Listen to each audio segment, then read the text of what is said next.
el estudio de hoy. Señor, te damos gracias en esta noche por el privilegio de poder reunirnos aquí en tu casa, Padre. Agradecerte, Señor, la libertad que tenemos de hacerlo. Te pedimos, Señor, por los que estamos esta noche aquí, para que podamos recibir de tu palabra, Señor, y aprender y profundizar aún más en esta hermosa revelación que tú nos has dado, Padre. Oramos también por todos nuestros hermanos, las personas que nos ven a través de nuestra señal, en el nombre de Jesús. Amén. Amén. Por favor, mi hijita, sí, adelante. Ya.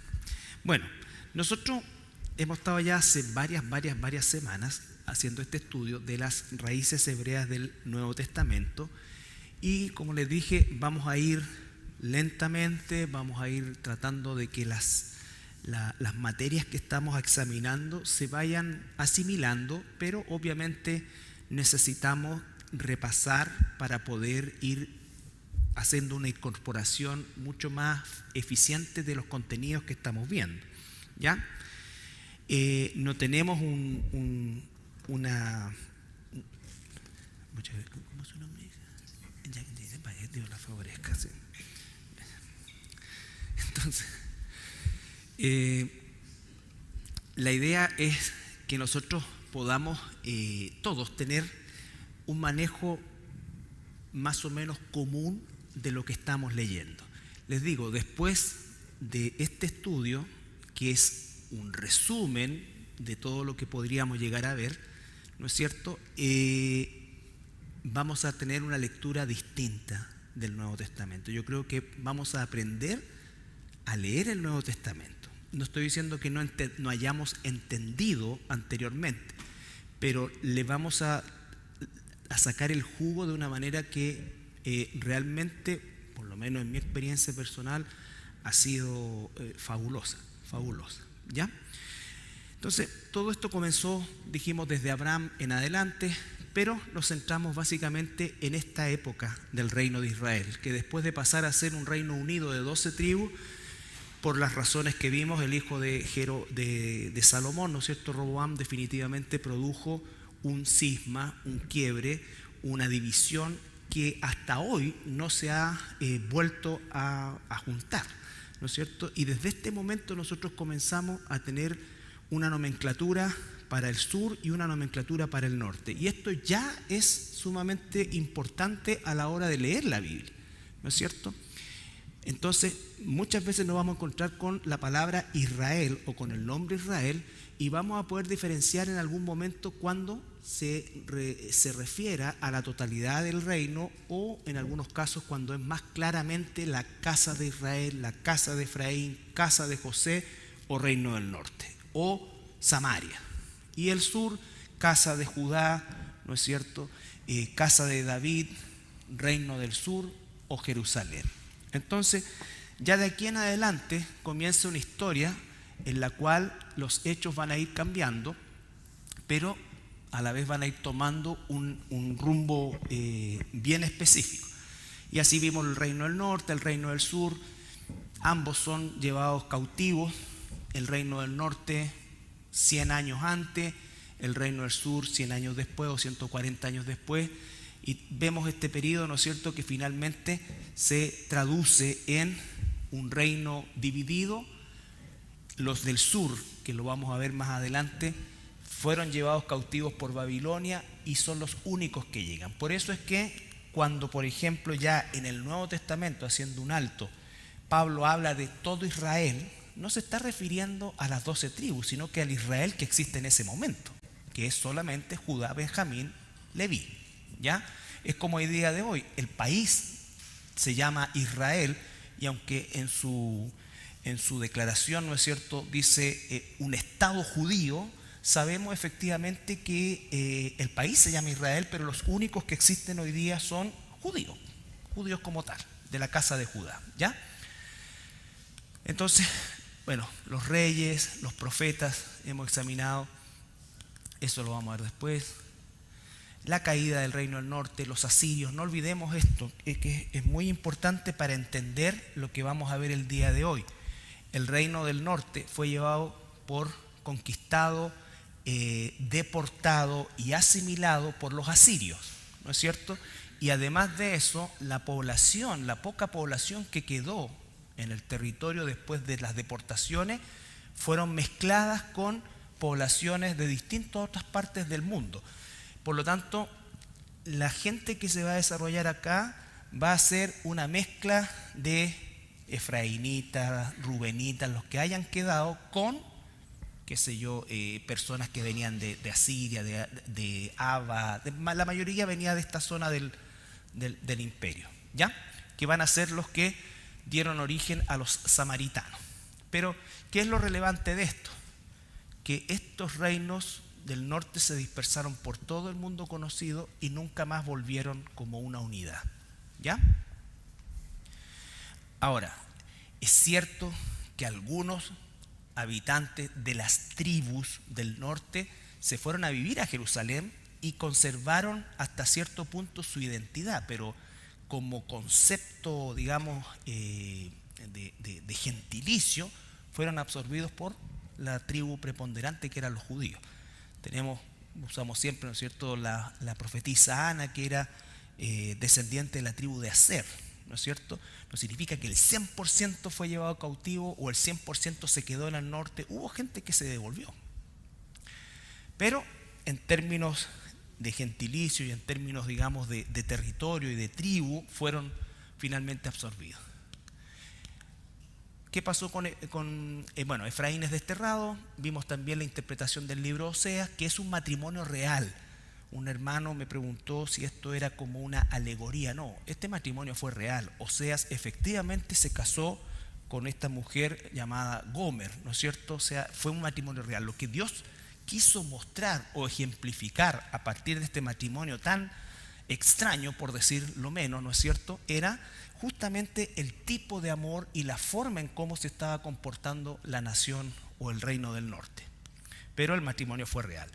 Y nosotros entonces vemos el esquema del libro, estos tres hijos que van a representar el juicio sobre el reino del norte, Jezreel, Lo-Amí y Lo-Ruamá, que en definitiva significa: van a ser sacados de la tierra, no soy su rey, no soy su Dios y ya no son mi pueblo. ¿Ya? Eso lo vamos a ver también en el libro de Jeremías, que se traduce en la carta de divorcio. ¿Ya? ¿Qué pasó con el reino del norte? El reino del sur, Judá. Dios los protegió por 140 años más, pero su idolatría y sobre todo lo que vamos a ver también, porque fueron 70 años, finalmente Dios quita su mano de protección, usa, dice la Biblia claramente, a Nabucodonosor para que se los lleve cautivo. La gran diferencia es que estos fueron llevados cautivos no a las naciones, sino que a la nación, en este caso, exclusivamente Babilonia. ¿Ya? Permanecieron en Babilonia como una unidad, se les permitió incluso tener sinagogas, se desarrollaron también comercialmente, por eso también los que regresan 70 años después son una minoría, porque el resto hizo su vida ahí. La generación que nace en Babilonia no tiene ninguna intención de volver a Judá, ¿ya? Pero los que regresan en estas tres deportaciones, recuerden, Zorobabel, Esdras y Nehemías, finalmente se van a establecer otra vez en el territorio de Jerusalén, en el sur, y entonces desde ese momento el país de Israel se constituía exclusivamente por la casa de Judá. ¿Ya? Bueno, la semana pasada nosotros vimos algo que es muy importante para entender, comenzamos a ver lo que son los términos definidos a partir de la Biblia. ¿Ya? ¿Por qué? Porque efectivamente no podemos nosotros hacer una interpretación privada, por ejemplo, de la palabra pacto. Si estoy poniendo un ejemplo, también lo vamos a ver. Por ejemplo, ¿qué significa un pacto en la iglesia? Y cuando entendemos qué significa un pacto en la iglesia y cuál es el modelo de pacto exclusivo y único que está en la iglesia, inmediatamente tenemos que desechar cualquier tipo de pacto que se esté hoy día, ¿no es cierto? Pacta con Dios, pacta con esto, haz pacto con esto. ¿Por qué sucede eso? Porque se ignora y se asume la palabra pacto como lo que yo creo o como lo que yo pienso y no como lo que Dios dice. Los cristianos permanentemente debemos auditar lo que creemos, es decir, hacer una auditoría, analizar siempre lo que creemos y lo que hacemos a partir de la Escritura, ¿no es cierto? Eso nos va a librar permanentemente de herejía, de hacer cosas que porque se ven bien, porque se sienten bien, porque son gratificantes y porque son de corazón, que es como el gran pretexto, como si fuera el gran aval de lo que hacemos. No, es que lo hacemos de corazón. Y la Biblia, ¿qué dice acerca del corazón? Es lo peor que tenemos, ¿no es cierto? Entonces ya partimos. Esa es la verdad bíblica. Esa es la verdad bíblica. Entonces, nosotros no podemos decir que Dios tenía una definición de oveja. Estoy hablando ahora, por supuesto que hay dos términos, el término del animalito propiamente tal y el término oveja que se aplica a su pueblo. No puedo decir yo, Dios tenía una definición de oveja en el Antiguo Testamento y tiene una definición de oveja en el Nuevo Testamento. No, es una. Eso es lo que tiene que enseñarnos, eso es lo que nos enseña la Escritura, porque Dios no cambia. Él es el mismo ayer, hoy y por los siglos. Hay gente, sobre todo de formación católica romana, que piensa que hay un Dios del Antiguo Testamento y un Dios del Nuevo Testamento, que el Dios del Antiguo es castigador y el del Nuevo es puro peace and love. Entonces, no es así. Dios es el mismo. Y si Él es el mismo, ¿no es cierto? Nosotros tenemos que entender que sus definiciones y cómo llaman a las cosas es como debiéramos nosotros concebirlas. Y vimos que, en resumen, ¿no es cierto?, se le llama oveja en la Biblia, ¿no es cierto?, al pueblo de Israel. ¿Se entiende eso? Al pueblo de Israel. En algunas oportunidades, como lo que vimos acá, será Judá y Efraín. Ahí específicamente está hablando de la totalidad. Pero ya sea al norte, ya sea al sur o ya sea a todos, siempre se refiere a ellos como ovejas. Por eso cuando Jesús les está hablando a los discípulos, ¿no es cierto?, que son, ¿de qué casa eran los discípulos? Judá, ¿no es cierto? Eran del sur. Entonces Él está diciendo a ellos, tengo otras ovejas que no son de este redil, Judá, y que también las tengo que traer. Y las voy a entrar y después van a ser un solo pueblo y un solo rey. ¿Ya? Entonces ya la lectura que tengo del Nuevo Testamento cambia. ¿Qué es? Cuando hablamos, vamos a verlo también, cuando Jesús dice el reino de los cielos se ha acercado, ¿a qué se está refiriendo? ¿No es cierto? Cosas como esa. ¿Qué es el reino en la Biblia? El reino de Dios es uno solo. Recuerden, por ejemplo, cuando se hace el tabernáculo en el desierto, ¿de dónde sacó el modelo Moisés? De lo que Dios le mostró que había en el cielo. Lo que hizo él fue una maqueta de lo que había en el cielo. ¿Por qué? Porque el reino de Dios es uno solo. No hay dos tronos, no. Entonces, cada una de esas cosas son fundamentales. No puedo separar las palabras. Tengo que tener la definición inicial porque es la definición que va a continuar a lo largo de todo el libro. ¿Se entiende esta parte? ¿Ya? No estamos hablando aquí ni de sangre, ni de linaje. Estamos hablando de cómo se llama el pueblo de Dios. Y en ese tenor, vimos todo esto, ¿no? ¿Sí? Sí. ¿Estás segura, Gladys? Levanta la mano. ¿Juras o prometes que es lo que ahora juras o prometes? Ay, Dios mío. Venga tu reino. Ya. Bueno, esto de Israel, ¿cómo distinguirlo? Lo íbamos a ver hoy día, pero recibí una revelación de último momento y lo vamos a ver la próxima semana. ¿Por qué? Porque es más importante, o sea, no más importante, todo es importante. Pero para entender el reino del norte específicamente, que es el que se dispersó, es el que no volvió, es el que se gentilizó, ¿no es cierto? Quiero que veamos esta noche qué es el concepto de gentiles. Por ejemplo, el apóstol Pablo dice, yo soy enviado a los gentiles, ¿ya? Jesús dice, de Galilea de los gentiles, ¿no es cierto? Galilea queda más arriba de Samaria, más al norte de Samaria, pero había muchos gentiles ahí que le llamaban los judíos, ¿no es cierto? Porque se habían mezclado también con los mismos samaritanos. Entonces, dice, para poder manejar el concepto gentil a partir de un amplio conocimiento bíblico, porque ¿qué es para nosotros aquí en Occidente la palabra gentil?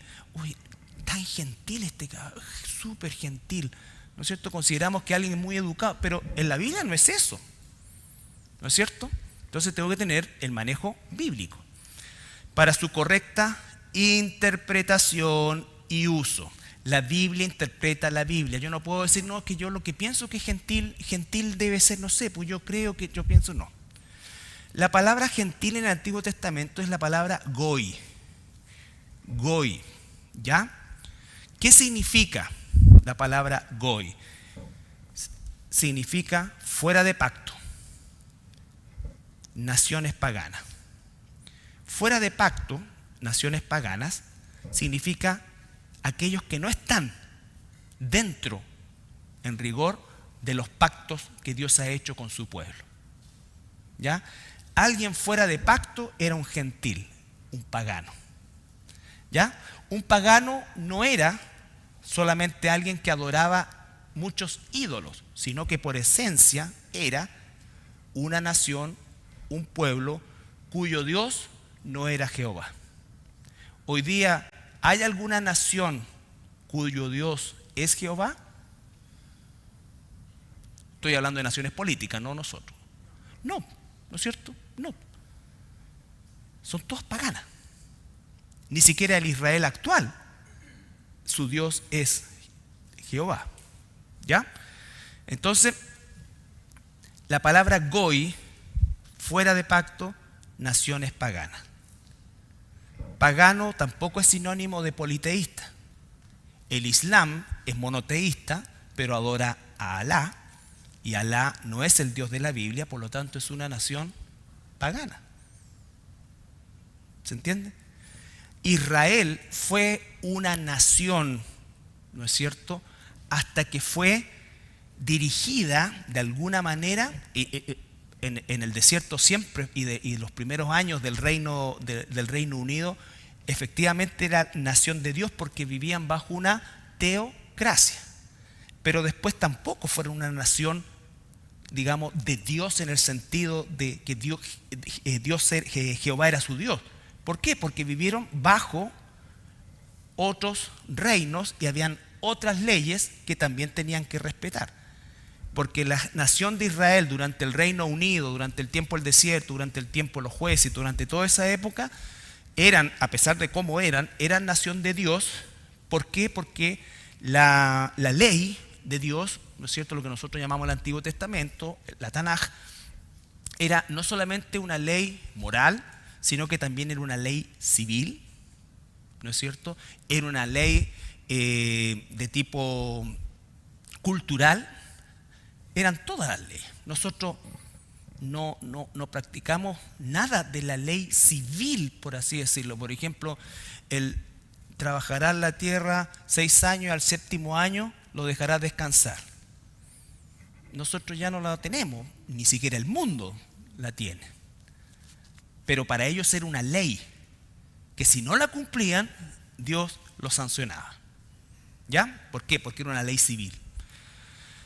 Ok, entonces la palabra gentil la vamos a encontrar también como nación, que no es la nación de Israel, sino que naciones paganas. Y la primera referencia que se hace a la palabra goy está en Génesis 17:5. Génesis 17:5.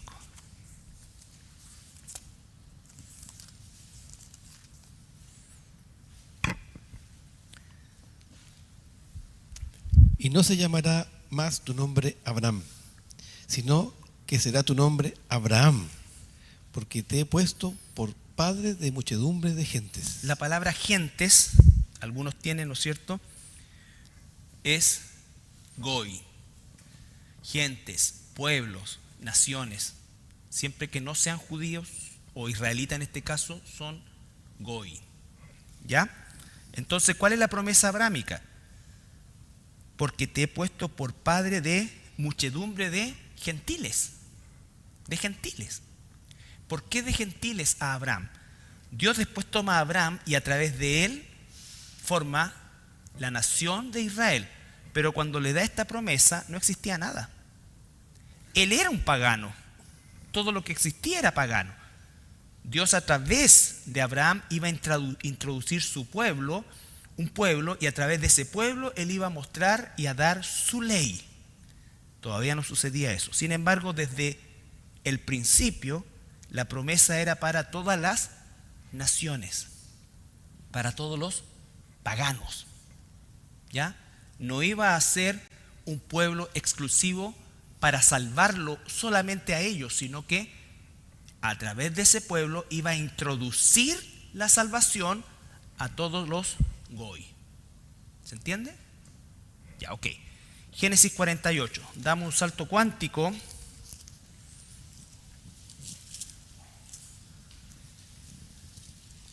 Aquí recuerden, el contexto es: Jacob le va a dar primogenitura a los hijos de José, Manasés y Efraín, pero les va a dar la primogenitura, pero va a darle la primogenitura al menor, a Efraín. ¿Ya? Entonces dice que se incorpora un poco en la cama, estaba casi ciego, pero cruza las manos y bendice a Efraín y no a Manasés con la primogenitura. José incluso se enoja y le dice: así no, padre mío. Pero él le dice: no, así es.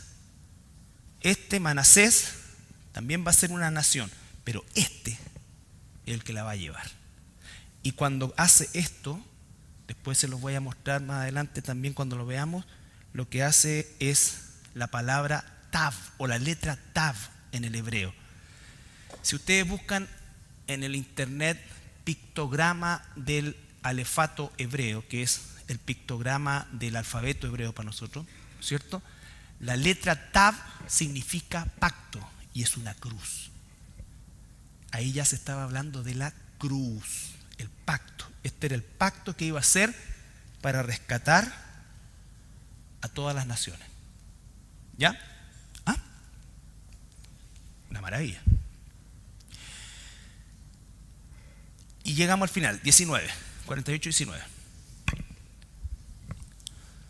Mas su padre no quiso y dijo: lo sé, hijo mío, lo sé. También él vendrá a ser un pueblo y será también engrandecido. Pero su hermano menor será más grande que él y su descendencia formará multitud de naciones. Ya, fíjense en esa palabra, multitud de naciones. En el hebreo es melo a goín, multitud de naciones. Ahora,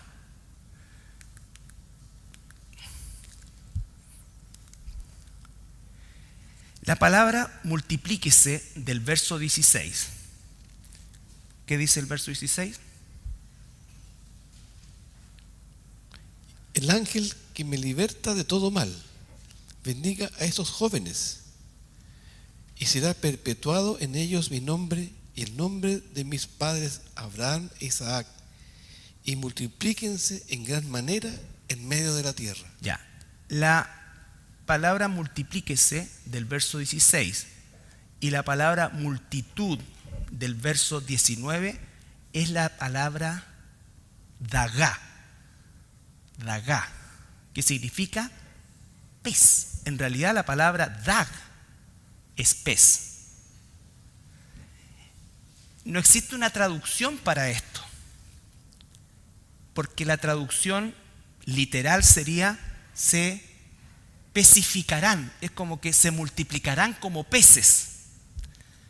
Después nosotros vamos a tener más de 100 versículos donde está la palabra multiplicarse o multitud, que es la palabra que se usa normalmente, que es rabá. Rabá es multiplicación, pero la única parte en la Biblia donde se ocupa algo extraño en virtud de lo que estamos viendo es en el 16 y el 19. Promesa que Dios le está dando ¿a quién? A Efraín. A Efraín. ¿Qué significa el nombre Efraín? ¿Se acuerdan? Fructificará o fructificación. Entonces la palabra ahí es dagá, que significa como multiplicarse como peces, pero no es multiplicarse como peces, como que se pecificarán. Serán tantos como peces. La palabra dag es pez. ¿Se acuerdan del ídolo Dagón? Mitad pez, mitad hombre, viene de aquí. ¿Ya? Ya viene la alabanza. Y mamá mató a Dagón.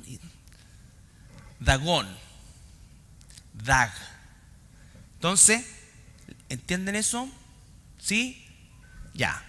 Ahora. Perdón. Se producirá, ¿no es cierto?, el aumento, y Jeremías 16, 14. Pecificarán, le dice Efraín, tú serás multitud y tus descendientes se pecificarán, se aumentarán como peces. Efraín, el norte.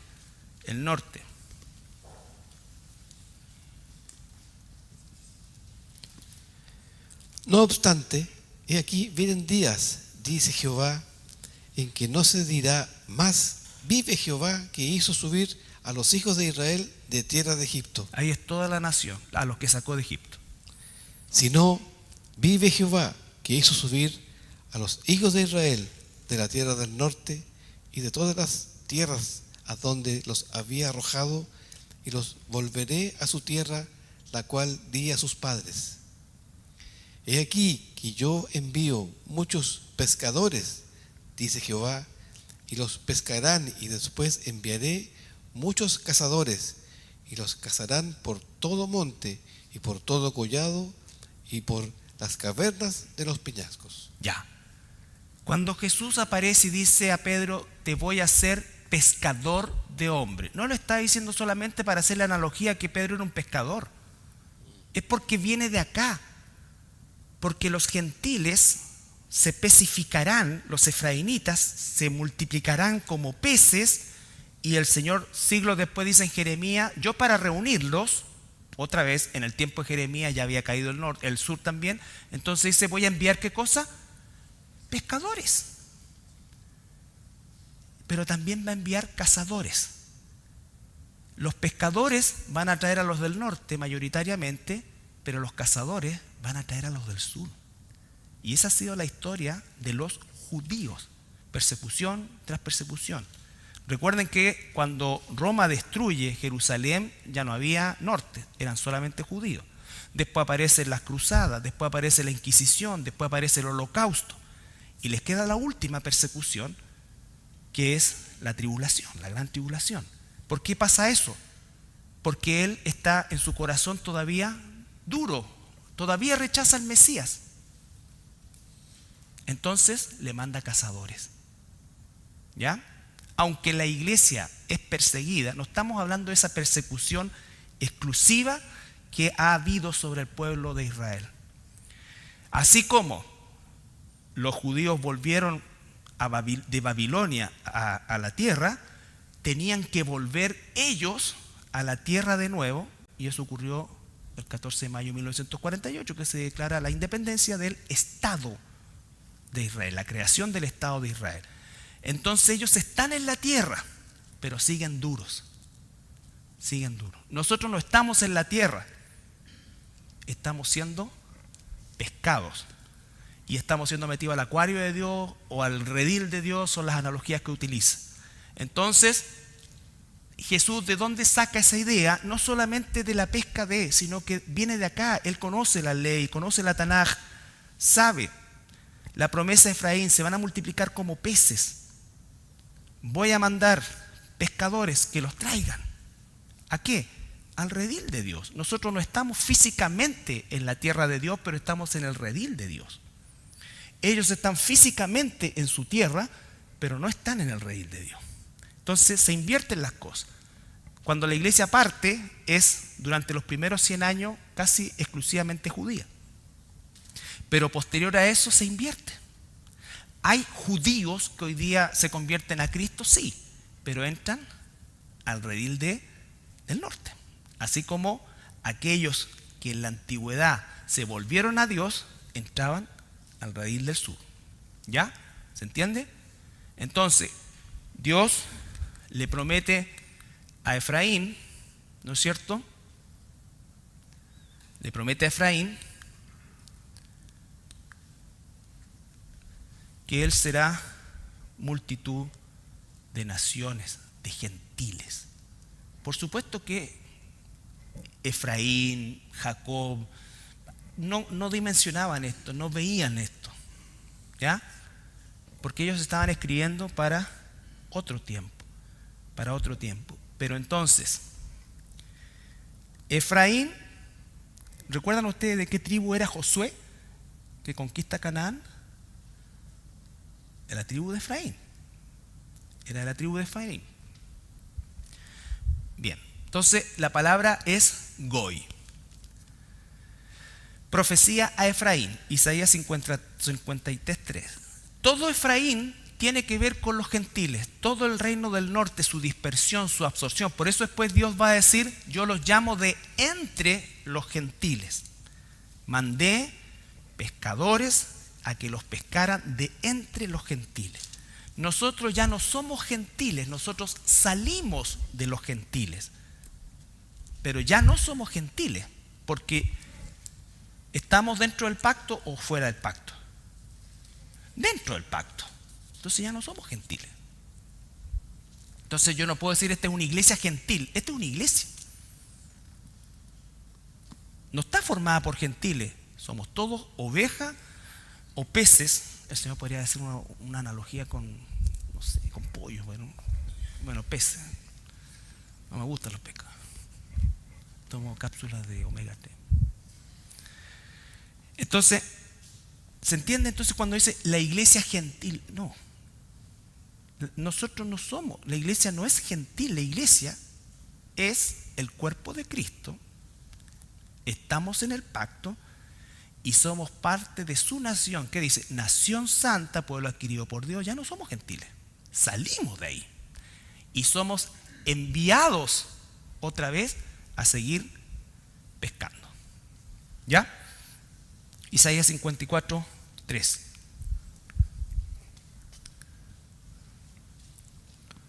Porque te extenderás a la mano derecha y a la mano izquierda, y tu descendencia heredará naciones y habitará las ciudades asoladas. Sigue.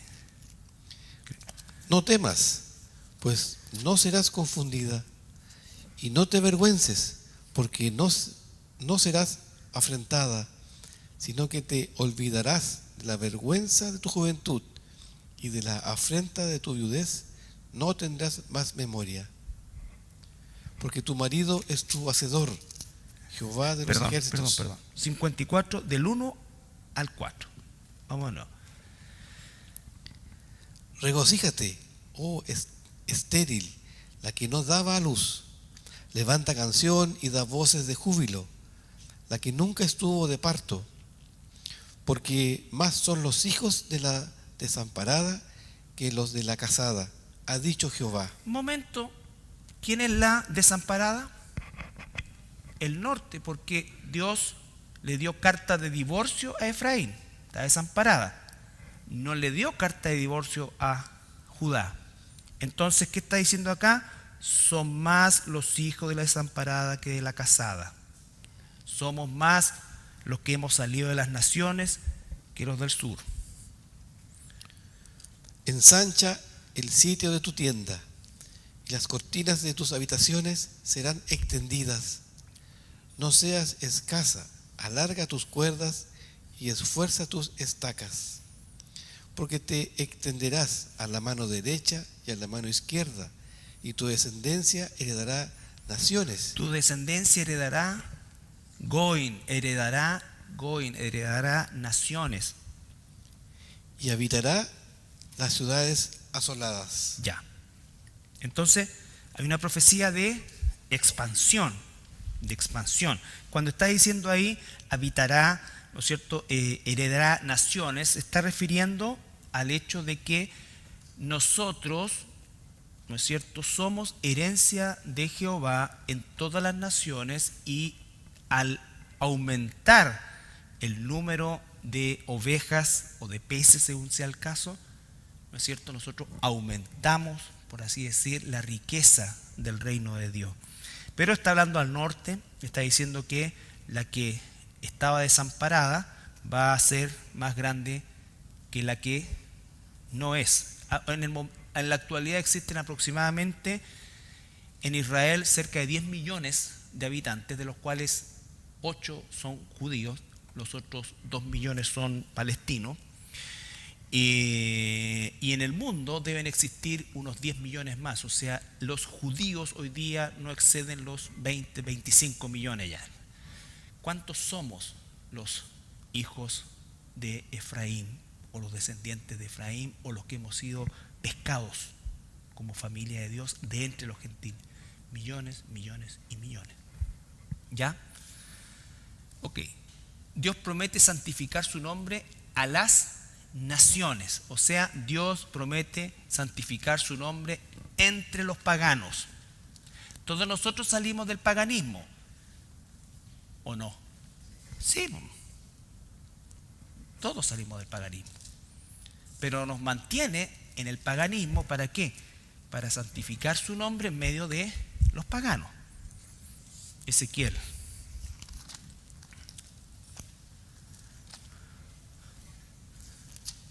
36, 22, 27.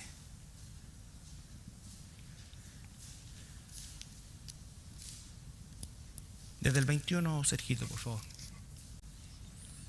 Pero he tenido dolor al ver mi santo nombre profanado por la casa de Israel entre las naciones a donde fueron. Pausa. ¿Por qué dice eso el Señor?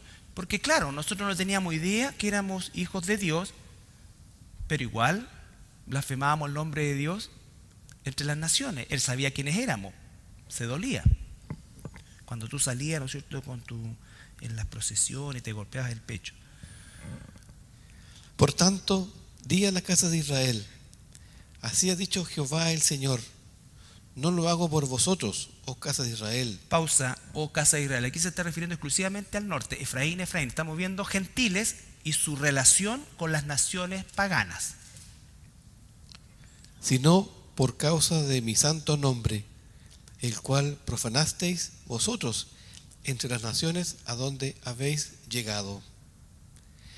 Y santificaré mi grande nombre, profanado entre las naciones, el cual profanasteis vosotros en medio de ellas, y sabrán las naciones que yo soy Jehová, dice Jehová el Señor, cuando sea santificado en vosotros delante de sus ojos. Qué lindo, ¿viste?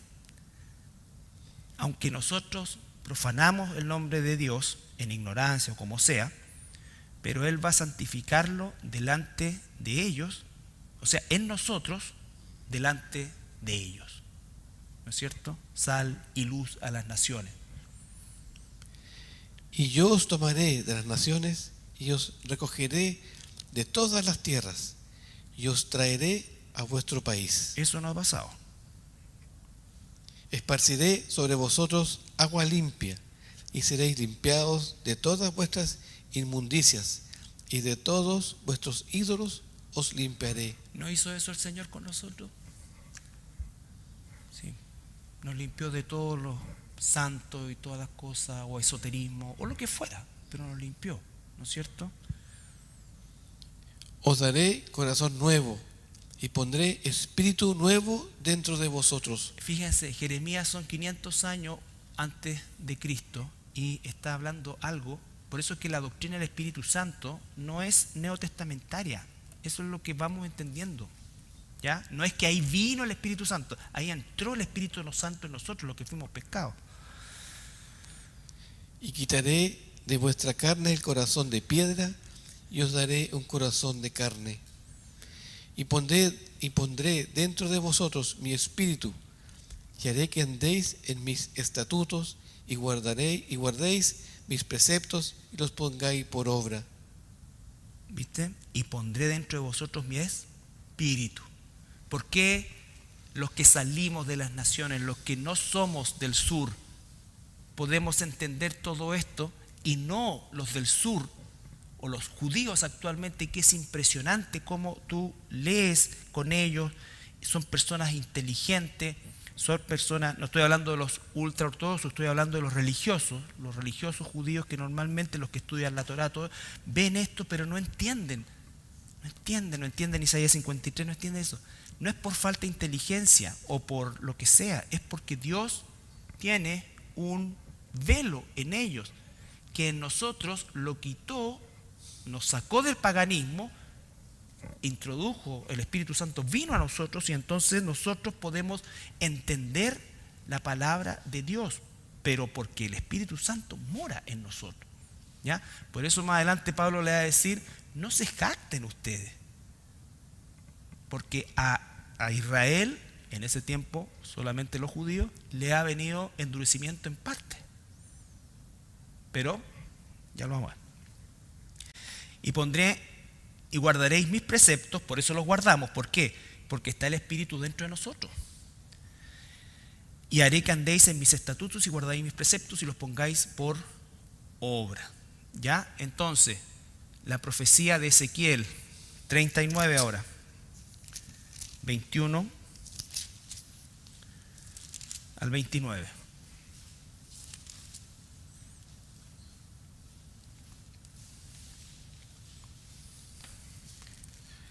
Y pondré mi gloria entre las naciones, y todas las naciones verán mi juicio que habré hecho y mi mano que sobre ellos puse. Y de aquel día en adelante sabrá la casa de Israel que yo soy Jehová su Dios. Y sabrán las naciones que la casa de Israel fue llevada cautiva por su pecado, por cuanto se rebelaron contra mí, y yo escondí de ellos mi rostro, y los entregué en manos de sus enemigos, y cayeron todos a espada. Conforme a su inmundicia y conforme a sus rebeliones hice con ellos, y de ellos escondí mi rostro. Por tanto, así ha dicho Jehová el Señor: ahora volveré la cautividad de Jacob, y tendré misericordia de toda la casa de Israel. Recuerden, Jacob le pasó el nombre a su nieto Efraín, que pasó a ser su hijo.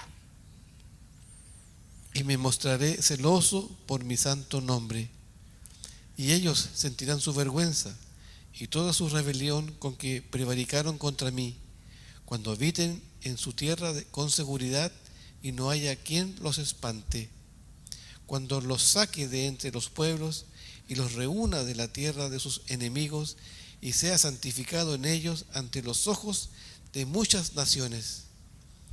Y sabrán que yo soy Jehová su Dios, cuando después de haberlos llevado al cautiverio entre las naciones, los reúna sobre su tierra, sin dejar allí a ninguno de ellos, ni esconderé más de ellos mi rostro, porque habré derramado de mi espíritu sobre la casa de Israel, dice Jehová el Señor. El casa de Israel, el norte, Efraín, gentiles, los que se gentilizaron, los que se fueron, nunca volvieron, los que se esparcieron, se asimilaron y pensáramos que éramos gentiles, pero no lo éramos. El Señor, eso es la predestinación. Dios nos predestinó antes para sacarnos, ¿no es cierto?, de entre los gentiles para hacernos su pueblo, pero nos deja entre los gentiles para que santifiquemos su nombre. ¿Ya? ¿Se entiende? Después lo vamos a repetir igual, pero igual ustedes tienen que repasar. Ok.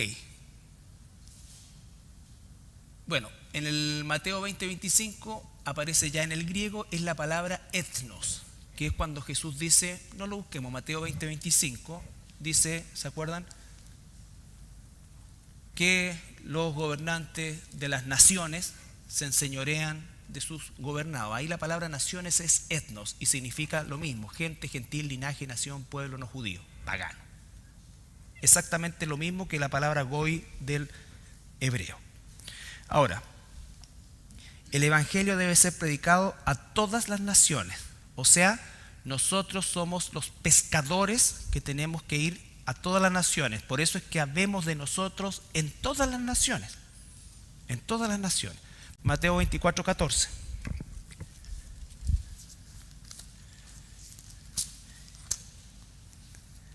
Ahora, hay muchísimos más versículos, hermanos. Si tú quieres hacer una inversión buena, cómprate la concordancia Strong, o la puedes bajar, no sé si la venden o se baja de... Pero ahí, por ejemplo, busca el término nación, o sea, naciones, cada una de esas, y ve qué significa, ve cuál es el contexto, pero siempre es esto. Siempre es esto, un pueblo gentil, linaje, fuera de pacto. ¿Ya? Mateo 24:14. Y será predicado este evangelio del reino en todo el mundo, para testimonio a todas las naciones, y entonces vendrá el fin. Ya. Está hablando de la predicación al final de los tiempos, ¿no es cierto? De que en todo el mundo se predicará el evangelio a todas las naciones. Este pasaje de Mateo 24 está enfocado específicamente en el tiempo de la tribulación. Pero Mateo 28, que es la gran comisión,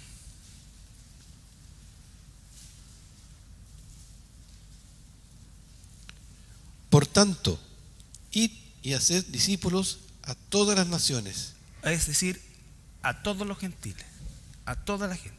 Recuerden que los apóstoles, ocurrió lo de Pentecostés, y ellos se empezaron a quedar, a echar los huevitos en Jerusalén. ¿Qué tuvo que mandar el Señor? Una persecución para que se dispersaran.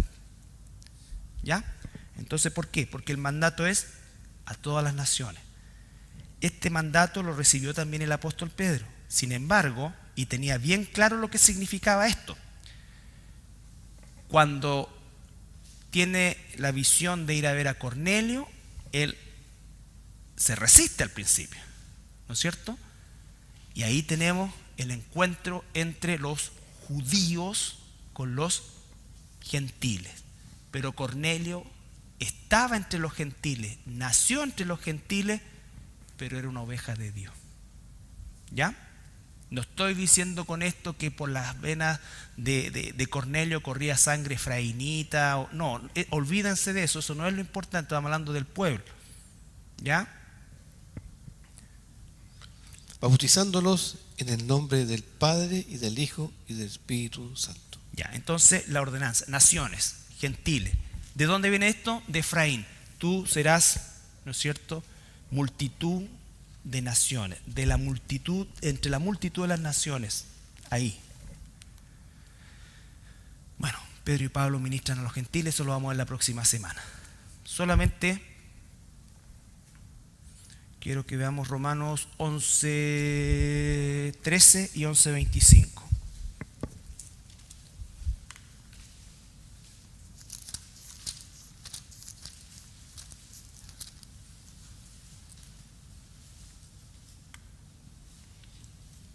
Porque a vosotros hablo, gentiles. Perdón, versículo 11 al 13. Digo pues, ¿han tropezado los de Israel para que cayesen? Pausa. ¿Qué Israel es ese en el tiempo de Pablo? ¿Cuál era el único Israel que existía? Los judíos. Era el país de Israel, pero los únicos eran de los de casa de Judá. En ninguna manera. Pero por su transgresión vino la salvación a los gentiles para provocarles a celos. Después vamos a ver todo eso, pero sigamos hasta el 13. Y si su transgresión es la riqueza del mundo y su defección la riqueza de los gentiles, ¿cuánto más su plena restauración? Pablo le está hablando a los romanos, vale decir, está hablándole a gentiles. Y le está diciendo a los gentiles y les está explicando que la transgresión de Judá En este caso, la dureza de Judá está haciendo que pueda llegar el evangelio a ellos. Porque a vosotros hablo, gentiles, por cuanto yo soy apóstol a los gentiles, honro mi ministerio. Entonces él está hablando a gentiles, no se ha convertido nadie de ahí, pero está hablando a los gentiles, a los que no son pueblo, a los que no son pacto, a los que no son parte en este momento de Judá o de los judíos, que es el único Israel que existe en ese momento. Ahora 11:25 y 26. Porque no quiero, hermanos, que ignoréis este misterio, para que no seáis arrogantes en cuanto a vosotros mismos. Recuerden, los romanos, gentiles, ¿qué pasa muchas veces? Que se mira o se desprecia a los judíos. Se les llama que asesinaron a Jesús, todo ese tipo de cosas, ¿no es cierto? Surge el antisemitismo desde este momento. Por favor, porque no quiero, hermanos, que ignoréis este misterio, para que no seáis arrogantes en cuanto a vosotros mismos.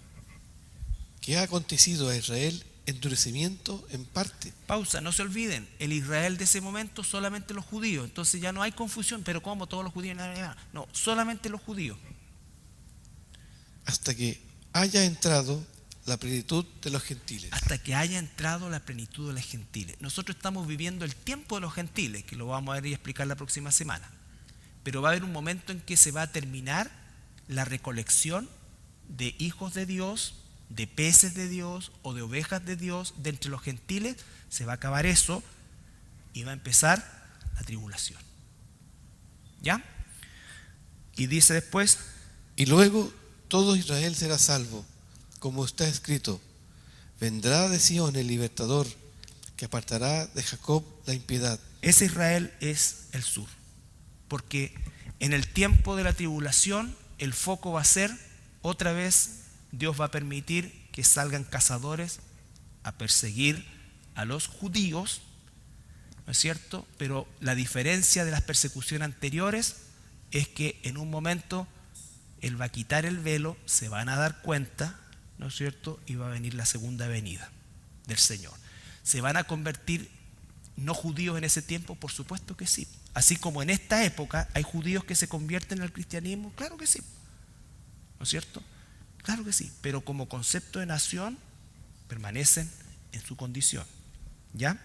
Entonces, hasta que haya entrado la plenitud de los gentiles, la plenitud de los efraínitas, la plenitud de los dispersos, la plenitud de aquellos que fueron esparcidos, se asimilaron, y de ahí el Señor ha ido sacando durante los siglos los que son suyos.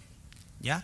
A nosotros nos sacó y nos dio, estábamos sin nacionalidad, nos dio nacionalidad, no éramos pueblo, somos pueblo, no teníamos herencia, somos herencia. ¿Qué hizo Jacob con Efraín? Lo adoptó. ¿Qué dice Romanos que hizo con nosotros? Nos adoptó. ¿De dónde viene esa adopción? De la promesa dada a Efraín. Entonces, la lectura del Nuevo Testamento se va a enriquecer, va a crecer y vamos a entender el plan de Dios con esta visión, ¿no es cierto?, de la primera parte del libro, de lo que llamamos el Antiguo Testamento. ¿Ya? Esto hay que repasarlo, no es tan enredado, y si resulta enredado necesitamos repasar, y son cosas que tienen que ir quedando puntuales. Ovejas son Israel, sea el norte, sea el sur. Israel en un momento fue llamado cuando eran las 12 tribus, después solamente el norte, después el norte desaparece, Efraín se dispersa, se asimila, como dice, ¿no es cierto? ¿Por qué? Porque Dios extendió su pueblo en todo el mundo para poder sacar de todo el mundo.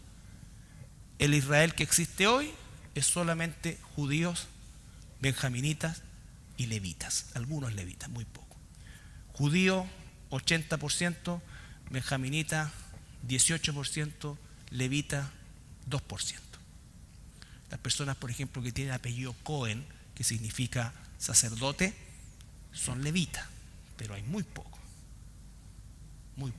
¿ya? Lo que hay hoy día son básicamente judíos, de la tribu de Judá que formaron la casa de Judá. La casa ya es como una cosa que junta a los de Benjamín y los de Leví también. Ok, que Sergito tiene que ir al partido 8:30, Coquimbo Cobresal. Estamos justo, ¿no? Mentira yo. Bueno, ¿alguna pregunta? Yo sé que esta hora es difícil, pero esto, hermano, es nuestra lectura, vuelvo a insistir, del Nuevo Testamento va a ser una cosa increíble, increíble. Vamos a entender todo el plan de Dios y vamos a entender entonces cuando dice que Jesucristo es el mismo ayer, hoy y por los siglos. Él nunca usó algo que no estuviera en la Escritura, nunca dijo algo que no estuviera en la Escritura. Entonces, ¿por qué? Porque si nosotros no tenemos este conocimiento es cuando tenemos el riesgo de hacer interpretaciones privadas, personales, acomodaticias del Nuevo Testamento. Todos venimos de una cultura católica donde se nos decía qué cosa. No, el Dios del Antiguo Testamento era un Dios castigador. El Dios del Nuevo Testamento es un Dios de amor, ¿cierto? Esa es la concepción que había. Entonces no te metas con eso, eso es de los judíos, decían. Entonces tenemos que revertir eso que se traspasó también a la iglesia evangélica o protestante. Ok, ¿alguna pregunta? Ya.